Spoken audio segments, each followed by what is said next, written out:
Matrix multiplication is really useful since you can pack a lot of computation into just one matrix multiplication operation.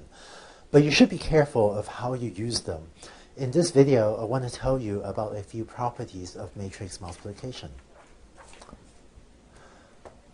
When working with just real numbers, or when working with scalars, multiplication is commutative. And what I mean by that is if you take 3 times 5, that is equal to 5 times 3. And the ordering of this multiplication doesn't matter.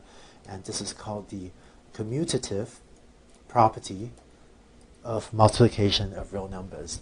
It turns out this property that you can reverse the order in which you multiply things, this is not true for matrix multiplication.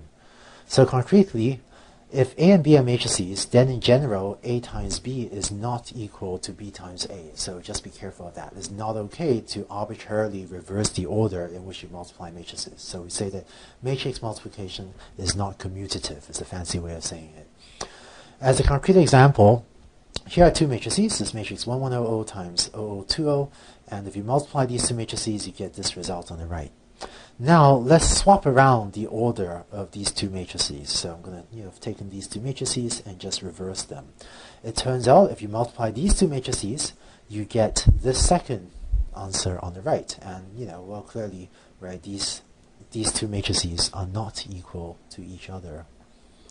So in fact, in general, if you have a matrix operation like A times B, if A is an m by n matrix and B is an n by m matrix, just as an example, then it turns out that the matrix A times B, right, is going to be an m by m matrix, whereas the matrix B times A is going to be an n by n matrix. So the dimensions don't even match, right? So if A times B and B times A may not even be the same dimension. In the example on the left, I had all 2 by 2 matrices, so the dimensions were the same, but in general, reversing the order of the matrices can even change the dimension of the outcome. So matrix multiplication is not commutative. Here's the next property I want to talk about. So when talking about real numbers or scalars, let's say I have 3 times 5 times 2. I can either multiply 5 times 2 first, and I can compute this as 3 times 10, or I can multiply 3 times 5 first, and I can compute this as 15 times 2, and both of these give you the same answer, right? Both of these is equal to 30. So if it doesn't matter whether I multiply 5 times 2 first, or whether I multiply 3 times 5 first, because sort of, 5 times 2 is equal to 3 times 5 times 2. And this is called the associative property of real number multiplication. It turns out that matrix multiplication is associative. So concretely, let's say I have a product of 3 matrices, A times B times C. Then I can compute this either as A times B times C, or I can compute this as A times B times C. And these will actually give me the same answer. I'm not going to prove this, but you can just take my word for it, I guess.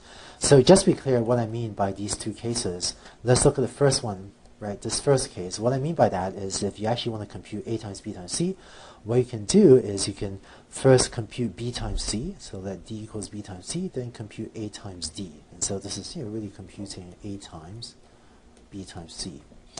Or, for this second case, you can compute this as you can set E equals A times B, then compute E times C, and this is then the same as A times B times C, and it turns out that both of these options is guaranteed to give you the same answer.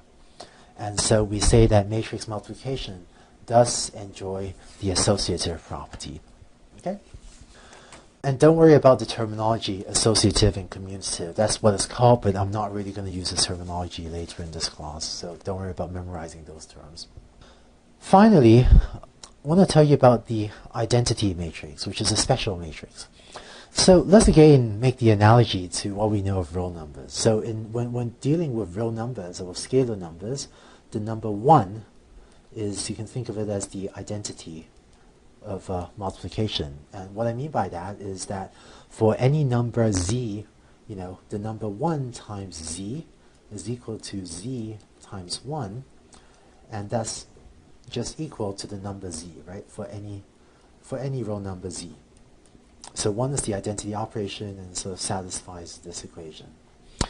So it turns out that in the space of matrices, there's an identity matrix as well, and is usually denoted I, or sometimes we write it as I of n by n if we want to make explicit the dimension. So I subscript n by n is the n by n identity matrix. And so there's a different identity matrix for each dimension n. And here are a few examples. Here's the 2 by 2 identity matrix. Here's the 3 by 3 identity matrix. Here's the 4 by 4 identity matrix. So the identity matrix has the property that it has 1s along the diagonals, right, and so on, and 0 everywhere else. And so, by the way, the 1 by 1 identity matrix, is just the number 1. It's the 1 by 1 matrix with just 1 in it. So it's not a very interesting identity matrix. And informally, when I or others are being sloppy, very often we'll write the identity matrix using Finite notation. Like draw, square brackets, just write 1, 1, 1, dot, dot, dot, dot, 1, and then we'll maybe somewhat sloppily write a bunch of zeros there. And these zeros on this big 0 and this big 0, that's meant to denote that this matrix is 0 everywhere except for the diagonal. So this is just how, I might sloppily write the identity matrix. And it turns out that the identity matrix has this property that for any matrix A times identity equals I times A equals A. So that's a lot like this equation that we had up here, right? So that, 1 times z equals z times 1 equals z itself. So I times A equals A times I equals A. Just to make sure we have the dimensions right. So if A is an m by n matrix, then this identity matrix here, that's an n by n identity matrix. And if A is n by n, then this identity matrix, right, for matrix multiplication to make sense, that has to be an m by m matrix, because this m has to match up that m. And in either case, the outcome of this process is you get back the matrix A, which is m by n.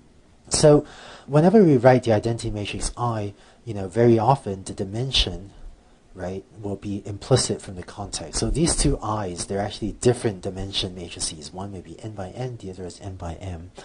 But when we want to make the dimension of the matrix explicit, then sometimes we'll write it as I subscript n by n, kind of like we had up here. But very often the dimension will be implicit.